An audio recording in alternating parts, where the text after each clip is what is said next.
그래서 뱃살 태우는 운동 한번 제대로 배워보고 시작하도록 하겠습니다. 네. 김용수 트레이너님과 함께 배워볼게요. 모실게요. 네네. 네, 우리 김덕현 씨와 저도 한번 저 네. 뱃살이 문제래 가지고 딴 데는 멋있는데 뱃살이 문제라서 제가 저도 좀 미리 예방하는 차원에서 열심히 배워보겠습니다. 예. 요즘같이 추운 날씨에 네. 집에서 유산소 하기 힘들잖아요. 힘들죠. 집에 추우니까 또. 그렇죠. 예. 그래서 집에서도 간단하지만 네. 큰 효과를 볼 수 있는 유산소 오호, 운동을 예, 준비했습니다. 예. 좋습니다. 첫 번째 운동, 네. 풍차 돌리기입니다. 풍차 돌리기. 그 레슬링 할 때 용어 아닌가요? 풍차 돌리기. 비슷하네요. 무시무시한데요. 보폭을 이렇게 어깨 넓이로 벌려주시고 어깨 넓이로. 손을 양옆으로 S자로 네. 오른손으로 반대쪽 다리를 터치. 이렇게. 이렇게. 이거군요. 그렇죠. 다시 반대쪽으로 터치. 무릎은 어떻게 펴야 되는 건가요? 좀 구부려도 되나요? 무릎을 곧게 펴주셔야지 아, 스트레칭 펴야 효과가 돼요. 있습니다. 예. 근데 이제 좀 많이 불편하신 분들은 살짝 굽혀도 뭐 무방하겠죠. 그것도 좋은 방법이죠. 불편하신 예, 예. 분들은 맞습니다. 또. 이재성 아나운서 저렇게 자꾸 굽히는데. 저는 딱 펴서 그리고 고개가 움직이지 않게끔 고정을 시켜주는 게 예. 좋습니다. 따라가는 게 아니네요. 이렇게. 터치. 터치. 어떻게 운동 효과가 좀 느껴지나요? 쭉 당기면서요. 어우, 잘하시네요. 제대로네. 예. 맞습니다. 한 20회 정도 해주시고 20회, 이걸 20회예요? 예, 맞습니다. 한번 세보면서 해볼까요? 하나, 둘, 셋, 넷, 다섯, 여섯, 그렇죠. 부드럽죠? 일곱, 그래도 제가 여덟, 아홉, 열. 열, 그렇죠. 얼굴이 막 터질 것 같은데요, 근데 아이고 어지러. 예. 이렇게 5세트 정도 해주시면 좋습니다. 네. 예. 어떻게 운동 효과가 좀 느껴지나요? 확실히 요거 짧게 해봤는데도 네네. 지방이 타는 느낌 확실히 나지 않나요? 이거 보니까는요, 네. 이 뱃살들이 그냥 살려달라고 그냥 요거 했는데도 그냥 꽉 달리시. 굉장히 자극적이 맞아요. 엄청나게 크네요, 자극이. 네네. 이번엔 두 번째 운동, 두 번째. 네네네. 네. 의자 물장구치기라는 운동입니다. 물장구치기. 물장구치기. 물장구치기. 의자를 준비해야겠군요. 의자를 네네. 이렇게 네. 네. 앉아서. 지금 방송 보시는 시청자 여러분들도 앉아서 따라해 보시면 좋겠습니다. 의자를 이렇게 앉은 다음에 네. 손으로 의자를 잡으시고 네. 두 다리를 띄우셔서 오른쪽 무릎이 가슴에 닿을 정도로 올려주셨다가 오.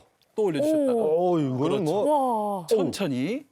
천천히 해주는 게 좋습니다. 이거 군대에서 유격 훈련할 때 이런 거 하거든요. 비슷하네요. 그것도 그렇지만 저는 한강에서 이거 오리배 타는 것 같은 느낌이 있어가지고 그것도 빨리 비슷하네요. 하게 되면요. 예. 빨리 하는 것보다는 네. 천천히 천천히. 느끼면서 하는 게 천천히. 좀 더 운동 효과에 좋습니다. 이게 뱃살이 그냥 확실히 막 쫙쫙 당겨지는데요. 이렇게 잘하시네요. 이렇게 무릎이 고정돼 있으면 더 좋아요. 선생님 뱃살뿐만 아니라 여기 허벅지도 같이 자극이 그러니까. 그렇죠. 허벅지 앞쪽 근육도 네. 많이 자극되고요. 네. 마찬가지로 20회 정도 해주시는 게 좋습니다. 그럼 지금부터 세워보면서 해볼까요? 이미 한 10번 이걸요? 했어요. 같이 해볼까요? 우리 이슬기 아나운서는 하나, 아침부터 둘, 셋, 넷, 다섯, 여섯, 일곱, 여덟, 아홉, 열. 야. 하나, 둘, 셋, 넷. 와, 잘하신다. 2024년 새해에 정말 운동 확실하게 하네요. 예. 근데 간단한 것 같으면서도 운동 효과가 확실하네요. 선생님. 그렇죠. 예. 집에서도 충분히 할 수 있겠죠. 네, 네네네. 충분히 하면서 여러분들도 따라해 보시면 좋겠습니다. 잘 배웠습니다. 잘 배웠습니다, 선생님. 선생님. 예. 네, 이렇게 첫 번째 뱃살 빼는 운동을 배워봤는데요. 김덕현 씨 너무나 잘하고 계시던데, 그럼 제가 여기서 질문 하나 드려도 될까요? 네. 뱃살을 빼기 위해서 어떤 것부터 제일 먼저 하면 좋을까요? 저한테 이게 주관식인 것 같은데요. 그렇죠. 예. 그렇게 되면은 우선 이 과감한 단식이 필요할 것 같고, 두 번째는 헬스장에 가서 빨리 그 PT를 또 끊어야 되고, 또 세 번째는 또 아침 저녁으로 만보 걷기를 또 해야지 그나마 이 뱃살이 좀 빠지지 않을까요? 예. 답이 바로 이 앞에 있습니다. 그러게요. 이 안에 준비했는데요. 답을 공개하도록 할게요. 자, 짜라란. 지금 과일 주스와 흰 식빵, 흰 가래떡, 흰 밥, 흰 국수 이렇게 준비가 되어 있는 건데요. 역시나 이게 매번 먹지 말라는 거는 맛있는 것들이에요, 교수님. 이거 어떻게 그렇죠. 끊어요, 교수님? 네, 사실 이제 뭐 다 끊어야 되는 건 아니고요. 이제 중년 뱃살 빼기의 가장 1단계는 탄수화물을 정리를 하는 겁니다. 이제 좋은 거를 잘 챙겨 먹고 나쁜 걸 더 적게 먹어야 되는데, 그럼 제가 여기서 퀴즈를 하나 낼게요. 네네네. 이 많은 것들 중에 제일 먼저 끊어야 하는 거. 이 중에서 반드시 제일 끊어야 먼저. 하는 거. 오호. 그 아무래도 그러면은 저 밀가루로 만든 저 빵이 아닐까요, 교수님? 빵. 식빵. 네, 밀가루로 그럴 것 만든 같아요. 땡. 네, 이거. 틀렸습니다.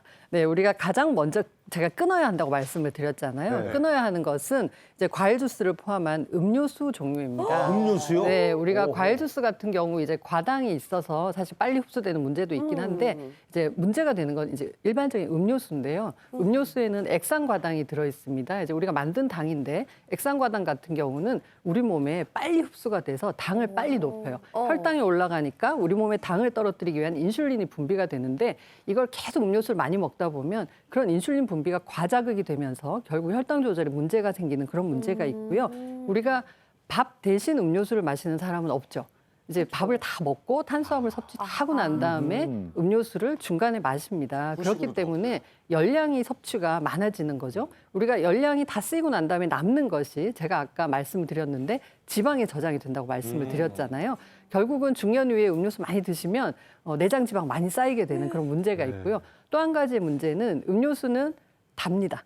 그죠? 단맛이 나기 때문에 우리가 우울하고 슬플 때 단 거 먹고 나면 기분 좋아져 이렇게 말씀을 하시는데 네. 이게 약간 쾌락 중추와 관련이 있기 때문에 단 걸 먹고 나면 약간 뭐 기쁨, 뭐 쾌락 이런 걸 느끼게 됩니다. 근데 문제는 지금 먹고 난 다음에 기분이 좋아졌어요. 근데 시간이 지나면서 점점 자꾸 먹게 되면 더 많은 양을 먹어야지만 비슷한 기쁨이 느껴지기 때문에 결국은 담배 끊는 거랑 거의 비슷해져서 중독 기전이 돌아가게 됩니다. 그래서 제가 환자분들한테 자, 다른 탄수화물은 그냥 정리하시면 되는데 반드시 끊어야 되는 거는 담배 끊는 거랑 마찬가지로 음료수를 끊으라고 말씀을 드리는 이유가 바로 거기에 있습니다. 아니 저는 부끄럽게도 이 중에서 그나마 과일 주스가 제일 그러니까. 건강하다고 생각을 그렇죠, 했는데 과일이니까. 그러니까 이런 생각하잖아요. 아니었네요. 네. 근데 또 궁금한 게 꼭 당뇨 같은 병이 없으신 정상인 분들도 이 체중을 제거할 때 혈당을 이렇게 신경 써야 되나요, 김 교수님? 아, 네, 꼭 신경을 쓰셔야 됩니다. 오. 아까 박 교수님 말씀하신 것처럼 우리가 단순당, 단계에 딱 들어오면 우리 몸에서는 그거를 낮추기 위해서 췌장에서 인슐린이 분비가 되는데 인슐린이 많이 나와서 혈당을 뚝 떨어뜨려요. 그러면 또 너무 허기가 지고 기운 없고 단 거가 당기고 그래서 또 단 거를 먹게 되고 그런 악순환이 반복이 되면서 이제 칼로리가 너무 많아지고 남은 칼로리는 다 지방으로 특히 내장 쪽으로 이제 축적이 되게 되는 거죠. 자, 그렇다면 여기서 오해와 진실 퀴즈를 한번 내드리도록 하겠습니다. 뱃살을 빼기 위해서는 탄수화물부터 끊어야 한다. 과연 OX 무엇일까요? 아, 이 정답이 우리 이재정 아나운서의 이 질문에 답이 나와 있습니다. 네? 예, 정답은 O입니다. 오. 예, 다이어트의 기본은 저탄고지, 무탄수 이거 식단이거든요. 그렇죠, 교수님? 네, 또 땡. 네, 정답은 X입니다. 네, 우리가 탄수화물을 자꾸 나쁜 영양소로만 자꾸 말씀을 하시는데요. 탄수화물은 우리가 생명을 유지하는 데 정말 중요한 영양소입니다. 그래서 우리가 하루 먹는 열량에서 100으로 본다면 한 55에서 65% 정도는 탄수화물에서 열량을 섭취를 하게 되기 때문에 탄수화물을 무조건 나쁜 거라고 생각을 하시면 안 되고요. 이제 좋은 탄수화물이 있고 몸에 나쁜 탄수화물이 있습니다. 대표적으로 나쁜 탄수화물은 우리가 입에 넣었을 때 단맛이 나는 것들, 설탕, 사탕, 꿀, 시럽 이제 이런 것들이 들어간 것들은 가능하면 걷어내고요. 그리고 잡곡이나 이런 것들은 식이섬유가 많기 때문에 당도 천천히 올리고 하기 때문에 좋습니다. 그래서 잡곡이나 도정이 덜 된 그런 곡식류 이런 것들은 챙겨서 드셔야 됩니다. 무조건 끊는다, 안 먹는다 이런 게 아니라 사실 중요한 것은 우리가 영양소 균형을 잘 맞춰서 챙겨서 먹는 게 중요하기 때문에 탄수화물, 단백질, 그리고 소량의 지방, 그리고 비타민, 무기질을 잘 챙겨서 드시는 게 핵심 키워드입니다. 아, 참 오늘 저 교수님 상당히 좀 원망스럽습니다. 네네. 아니 밥, 빵, 면, 떡, 음료수까지 저 끊으라고 먹지 말라고 하더니 아니 탄수화물을 또 먹으라고 하는 건 또 무슨 또 말씀이십니까 이거? 아, 그러게요. 참, 진짜. 오늘로 다이어트 작심 3일분들에게는 정말 안 좋은 소식인 것 같은데 낙담하실 필요가 없습니다. 저희가 김선신 교수님의 다이어트 식단을 여기 준비해 봤는데요. 네. 요렇게만 드시면 내장 지방을 근육으로 싹 바꿔드릴 수 있다고 하는데 궁금하시죠? 바로 열어보도록 할게요. 오, 보면은요, 제가 이렇게 들어서 보여드릴게요. 오. 근데 가짓수랑 양이 꽤 많은데 그러네요. 이렇게만 먹어도 다이어트가 된다고요? 교수님? 됩니다. 중년의 다이어트는 부실하게 드시면 절대로 할 수 없고요. 네. 제대로 잘 챙겨 드셔야 되는데 아 저렇게 하면 되게 지금 너무 힘든데 이렇게 생각하실 수 있어요. 제가 쉽게 설명을 해드리도록 하겠습니다. 그 한 끼에 먹는 어떻게 먹는지 저는 저걸 한 접시 다이어트라고 하는데요. 한 접시 양이 사람마다 작은 사람이 있고 좀 많은 사람이 있기 때문에 좀 다를 수 있지만, 그러니까 분량을 네. 반은 채소하고 과일을 꼭 챙겨 드시고, 아. 4분의 1은 건강한 단백질, 또 4분의 1은 통곡물. 박 교수님 계속 말씀하신 것처럼 건강한 탄수화물을 먹어야 된다라는 게 저런 통곡물을 드셔야 하는 건데요. 저 아까 보여드린 거는 제가 이제 도시락을 점심에 싸갖고 다니는데 제가 저렇게 싸갖고 다닙니다. 그래서 야채는 무조건 많이, 그리고 밥은 지금 아닌데 저는 현미 귀리밥을 먹고요. 이제 단백질은 두부나 이런 뭐 계란 이런 거로 많이 섭취를 합니다. 그래서 야채를 되게 많이, 그리고 이제 몸무게를 조금 더 줄여야겠다 하는 분은 탄수화물을 조금 더 줄이실 수 있고, 근육을 좀 더 많이 만들어야겠다 하면 단백질을 조금 더 많이 늘리셔야 할 수 있는데, 야채하고 과일은 정말 반 이상은 충분히 드시는 거. 그게 굉장히 중요하고요. 지방도 먹어야 되긴 하는데, 지방은 이제 음식 재료 안에 들어있는 거로 하시면 될 거라고 생각이 됩니다. 그래서 잘 챙겨 드셔야 되고요. 저는 특히 단백질, 한국 식단이 조금 단백질이 많이 부족한 식단이에요. 네. 그래서 단백질 그럼 무조건 고기 이렇게 생각하시는데 그런 거 아니고요. 뭐 두부, 콩, 계란 이런 거에 많이 들어있고, 생선 이런 들어있고요. 그다음에 그 통곡물, 귀리나 현미나 이런 데에 굉장히 단백질이 많이 들어 있습니다. 그래서 단백질을 제가 요즘 저도 이제 시청자분들처럼 뱃살 고민하고 체중 고민하면서 지내는데, 단백질을 조금 더 신경 써서 먹으면서 운동을 했더니 그렇게 안 늘던 근육이 좀 늘더라고요. 네. 그래서 단백질 섭취를 좀 열심히 하시는 거 중요하고, 또 한 가지는 이제 짜게 안 드시는 거. 한국 음식 김치, 젓갈 많이 짜잖아요. 네, 근데 이제 그렇죠. 짠 게 들어오면 우리 몸에서 수분을 바깥으로 못 나가게 하면서 몸이 붓게 되고, 또 혈압도 올라갈 수 있고, 콩팥에도 안 좋고 여러 가지로 안 좋기 때문에 저는 음식을 할 때 사실 소금을 거의 안 쓰는 편이거든요. 그 각자 재료의 맛, 그리고 약간 매콤하게 아니면 다른 향신료 같은 것들을 쓰면 좋을 것 같습니다. 근데 교수님. 네. 여기 분명히 장조림이랑 멸치볶음 있는데. 그렇죠. 멸치볶음. 이거는 간을 적게 한 건가요? 장조림은 굉장히 이제 짜지 않게. 근데 멸치, 짜지 않게. 그러니까 제가 이제 소금을 안 넣으면 사람들이 야 소금도 몸에 필요해 이렇게 이제 소금도 몸에 필요해라고 얘기를 하시는데요. 네. 그런 멸치 같은 재료에 들어있는 나트륨으로 충분히 그거를 보충할 수 있습니다. 그 정도는 먹어줘야 한다. 그렇죠. 그렇게 잘 드시는 것 같은데 박 교수님도 비슷하게 드시고 계시겠죠? 네, 저도 뭐 그러세요? 네, 저도 비슷하게 어떻게 먹습니다. 보시나요? 네, 사실은 이제 밥만 바꿔도 이제 식단만 바꿔도 한 3-4kg 정도 감량되시는 분들을 이제 많이 봅니다. 그리고 방금 저염식을 말씀을 하셨는데, 짜게 드시지 않는 저염식만 해서도 2kg에서 3kg 정도 그냥 체중이 그냥 빠져요 이렇게 말씀하시는 분들도 계셔요. 이게 몸에 수분이 많이 저류가 돼 있는 상태이기 때문에 부종이 빠지면서 결국은 체중이 감량되는 효과도 있죠. 근데 이제 김 교수님 말씀하신 방법으로 체중을 잘 조절하게 되면 또 아주 편하게 지내실 수 있는 분들이 있는데요. 네. 이제 대표적인 분들이 수면무호흡증이 있는 분들입니다. 수면무호흡증이 있으면 우리가 밤에 자다가 코골이도 하고 무호흡도 있고, 이제 그러다 보니까 잠을 잘 못 자서 낮에 엄청 피곤하고 졸리고 머리 맞아요. 아프고 무겁고 이제 이런 것들이 있는데, 이런 식단과 운동을 통해서 체중 조절이 되면 결국은 뱃살도 빠지면서 수면무호흡이 좋아지면서 머리도 가볍고 몸이 가볍고, 그러니까 하루를 아주 활기차게 지낼 수 있고요. 우리가 기분도 왔다 갔다 하잖아요. 그러니까 막 졸리고 막 피곤하고 그러면은 우울하기도 하고 불안하기도 하는데, 이제 그런 그 기분의 변화도 가지고 올 수 있기 때문에 이게 선순환이 돼서 결국은 체중 조절에 아주 도움이 많이 됩니다. 네, 김선생 교수님은 평소에 이렇게 드신다고 하고요. 그에 못지않은 건강함을 자랑하는 우리 박경희 교수님은 이런 식단 위주로 드신다고 네, 하는데요. 궁금합니다. 어떤 게 있을까요? 보시면 양배추, 거의 뭐 세상에. 견과류, 방울토마토, 우뭇가사리, 곤약 네. 드시는 거죠? 진짜요? 네, 뭐 사실 제가 좋아하는 것들이 많이 들어있고, 저희 미역을 상당히 좋아하는데요. 다시마랑 이게 대표적으로 이게 배가 많이 부른 음식입니다. 맞아요. 우리가 대부분 체중 조절 얘기를 하면 많은 분들이 내일부터는 밥을 반 그릇 먹을 거예요. 이제 반으로 줄일 거예요. 이렇게 말씀을 하시는데, 우리가 실제로 100 정도를 먹다가 만약에 50 정도를 먹게 되면 이 나머지 50에 대한 갈망이 상당히 커요. 맞아요. 그래서 너무 먹고 싶어지고, 그리고 상당히 배가 고픕니다. 그래서 배고픈 힘든 다이어트를 하게 되니까 결국은 포기하게 되는데, 이런 음식들을 채워주면 나머지 50을 이런 음식들로 채워주고, 그리고 좋지 않은 지방이나 당분이나 이제 그런 열량 높은 것들을 걷어내게 되면 이제 훨씬 더 배는 부르고 열량은 적고 영양소는 충분히 섭취할 수 있는 효과가 있죠. 되게 우리가 양을 자꾸 줄인다고 말씀을 하시는데 네. 우리가 뭐 배고픔 이런 걸 느낄 때는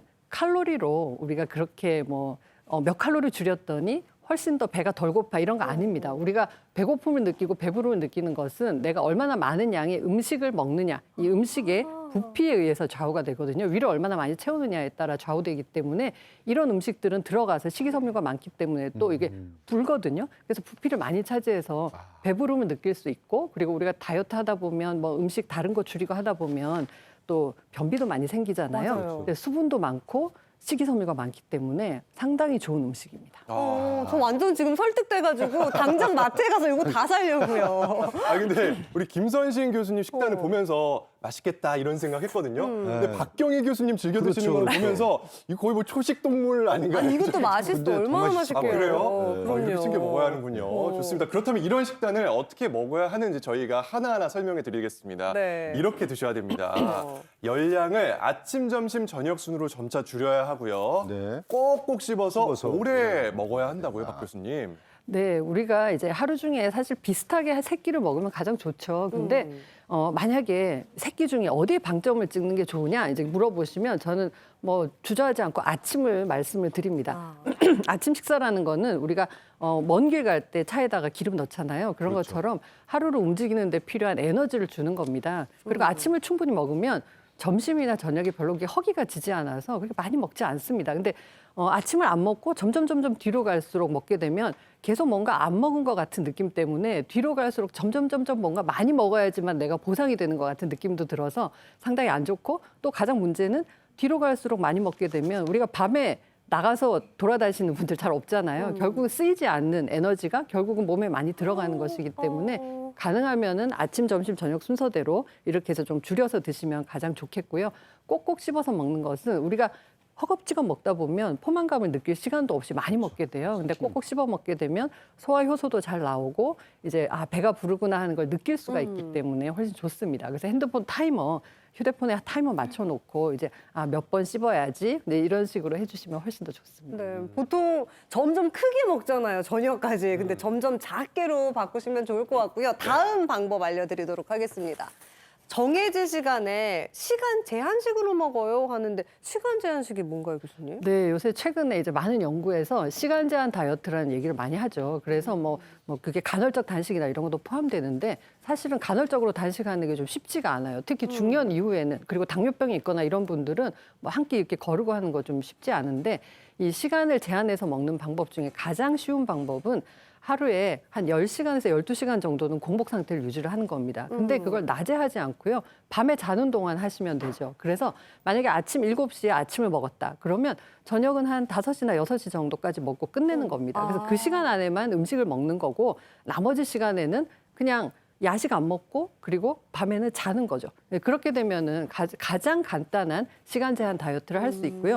우리가 대개는 환자분들한테 저희가 비만 클리닉에서 식사 얘기를 좀 써가지고 오세요 이렇게 말씀을 드리면 거의 한 80% 정도는 나는 먹는 게 아무것도 없어, 쓸 게 없어, 매일 똑같은 것만 먹고 아무것도 먹지 않는데 그냥 살만 쪄 이렇게 말씀을 하시는데, 그분들이 이렇게 써가지고 오시잖아요. 그러면 주식을 제대로 드시지 않고 계속 다른 것만 드시는 경우가 상당히 많습니다. 그래서 내가 먹는 게 없다는 거는 내가 나를 위해서 엄청 한 상을 차려서 먹지 않는다라는 것일 뿐이지, 계속 뭔가를 먹고 있는데 그 계속 뭔가를 먹는 것들이 대부분 간식이고 떡이나 옥수수, 감자, 고구마 이런 것들 계속 드시고 사탕이나 이런 거 단 거 많이 드시거든요. 맞아요. 음료수도 드시고. 그러다 보니까 결국은 계산해 보면 세 끼 그냥 잘 챙겨 먹는 것보다 더 많은 열량, 더 많은 당분을 섭취를 하기 때문에 이제 세 끼를 잘 챙겨 드시고 다른 끼니에는 간식 안 드시고 그리고 밤 동안은 아무것도 안 드시고 그렇게 하시는 게 가장 좋습니다. 네. 그래요. 자, 그리고 이렇게 드셔야 됩니다. 마지막은요. 바꿔 먹어요. 예전에 뭐 엿 바꿔 먹는다 이런 얘기 들어봤는데 김 교수님 이게 무슨 말이에요? 네, 바꿔 드신다는 거는 네. 우리가 흰 밥 대신에 뭐 잡곡밥, 현미밥을 드신다든지 흰 빵 대신에 통밀로 된 빵을 먹는다든지 이렇게 좀 좋은 탄수화물로 바꿔야 되는 거고요. 지방도 이제 좋은 지방들 드시는 거. 그렇게 하시라는 얘기입니다. 그리고 이제 우리가 뭐 다이어트 그러면 뭐 굶어야 돼, 먹지 말아야 돼, 고기는 먹지 말아야 돼 이렇게 생각을 하시고 뭘 하지 말아야 돼 이렇게 생각을 하시는데 그렇게 되면서 스트레스를 받는 거예요. 나 이거 먹으면 안 돼. 이렇게 생각을 하시는데 사실 저는 다 드시라고 해요. 그런데 재료 방법을 좀 바꾸시라고 합니다. 그러니까 돼지고기를 먹을 때 돼지고기 좋아하시는 분들 뭐 삼겹살 드시잖아요. 맛있죠. 맛있죠. 그런데 그거 대신에 수육을 드시라고 하고요. 뭐 정말 너무 먹고 싶어서 드신다 그러면 양을 약간 줄이시라고 말씀을 드리기도 하고. 근데 물에 빠진 고기는 맛이 너무 없어요라고 이제 말씀하시는 분들 되게 많으세요. 그러면 이제 제가 그렇게 말씀을 드립니다. 건강을 위해서 즐거움을 약간 양보를 하시면 지금 양보하시면 정말 더 많이 나이 들어서 노후에 그것이 다 너무나 즐거움으로 저한테 그럼요. 돌아올 수 있기 때문에 맞아요. 약간의 노력, 그러니까 노력을 아무것도 안 하고 그냥 살도 빼고 즐겁고 무조건 그럴 수는 사실 없잖아요. 네. 그러니까 약간 양보를 하시면 좋을 것 같습니다.